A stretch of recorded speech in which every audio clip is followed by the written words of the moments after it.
अस्सलाम वालेकुम प्यारे बच्चों, हम पढ़ रहे हैं इखलाक नबवी सल्लल्लाहु अलैहि वसल्लम। कल मैंने आपको नबी करीम सल्लल्लाहु अलैहि वसल्लम की सीरत पाक के बारे में बताया, उनके हुस्न इखलाक के बारे में बताया, उनकी सच्चाई के बारे में बताया। और मैंने आपको कल एक वाक़ा बताया कि एक मरतबा एक मुनाफिक ने कत्ल करने के इरादे से आप सल्लल्लाहु अलैहि वसल्लम पर हमला किया, लेकिन वो कामयाब नहीं हो सका। हुजूर अक़दस सल्लल्लाहु अलैहि वसल्लम ने उसको भी माफ़ फरमा दिया। तो आज मैं आपको दूसरा वाक़ा बताने जा रही हूँ। तो एक बार आप सल्लल्लाहु अलैहि वसल्लम बाज़ार से गुजर रहे थे। एक सहाबी ने आप सल्लल्लाहु अलैहि वसल्लम की खिदमत में हाजिर होकर अर्ज़ किया, ए अल्लाह के रसूल, मुझे आप सल्लल्लाहु अलैहि वसल्लम से कुछ मशवरा करना था। अगर आप सल्लल्लाहु अलैहि वसल्लम थोड़ी देर के लिए यहाँ ठहर जाएं तो मैं बाजार से सौदा सलफ खरीद कर घर रख आऊँ। हुजूर सल्लल्लाहु अलैहि वसल्लम ने फरमाया, मैं यहीं ठहर कर तुम्हारा इंतज़ार करता हूँ, जल्दी आना। वो सहाबी घर जाकर ये बात भूल गए कि वो हुजूर सल्लल्लाहु अलैहि वसल्लम को बाजार में ठहरने को कह आए हैं। तीसरे दिन वो सहाबी जब बाजार आई तो देखा कि हुजूर सल्लल्लाहु अलैहि वसल्लम वहीं खड़े हैं। ये है इंसानियत के मोहसिन हज़रत मोहम्मद सल्लल्लाहु अलैहि वसल्लम की पाक सीरत, एफ़ाई अहद और बेमिसाल एला इखलाक का नमूना।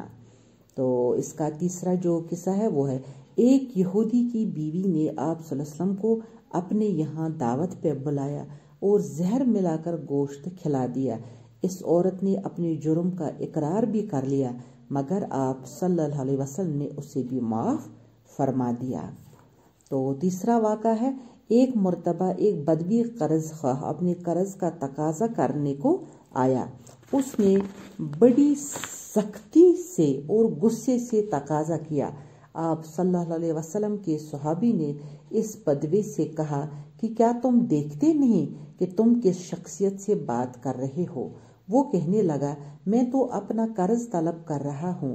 हुजूर सल्लल्लाहु अलैहि वसल्लम ने अपने साथियों से फरमाया, इसकी हिमायत करनी चाहिए क्योंकि ये इसका हक है। फिर उसका हिसाब बेबाक करने का हुक्म दिया और उसके हक से कुछ ज्यादा उससे दिलवा दिया। एक दफा हुजूर सल्लल्लाहु अलैहि वसल्लम ने ज़ैद बिन सैना से 80 मिसकाल सोना इस शर्त पर लेकर एक बदवी को दे दिया कि वो मुकर्ररा वक़्त पर इसके बदले में खजूरें दे देंगे। अभी मुकर्ररा वक़्त में 2-3 दिन बाकी रह गए थे कि हुजूर सल्लल्लाहु अलैहि वसल्लम एक जनाजे की नमाज पढ़ाकर अपने रफीकों के साथ एक दीवार के पास तशरीफ रखे थे। ज़ैद ने हुजूर सल्लल्लाहु अलैहि वसल्लम के कुर्ते और चादर के पल्लवों को खींचते हुए निहायत बदमिजाजी और सख्ती से कर्जा अदा करने को कहा। हजरत उमर ने कहा, ओ खुदा के दुश्मन, क्या बकता है?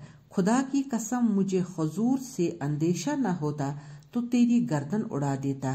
बेकार इखलाक हुजूर सल्लल्लाहु अलैहि वसल्लम ने हजरत उमर रज़ियल्लाहु तआला अन्हु को समझाया, ऐसे मौका पर तुम्हें चाहिए था कि एक तरफ मुझे हुस्न व खूबी से इसका कर्ज अदा करने को कहते और दूसरी तरफ इस शख्स को बेहतर तरीके से तकाजा करने की नसीहत करते।